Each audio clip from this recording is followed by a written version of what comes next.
পুঁই শাক আলু দিয়ে রান্না করবো।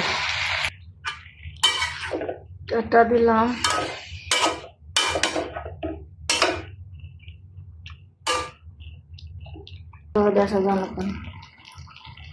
কষা নিলাম, এই যে মাছ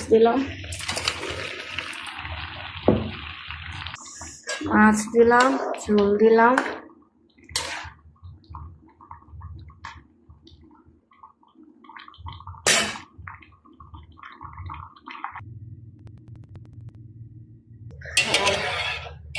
ডাল পাক করতেছি,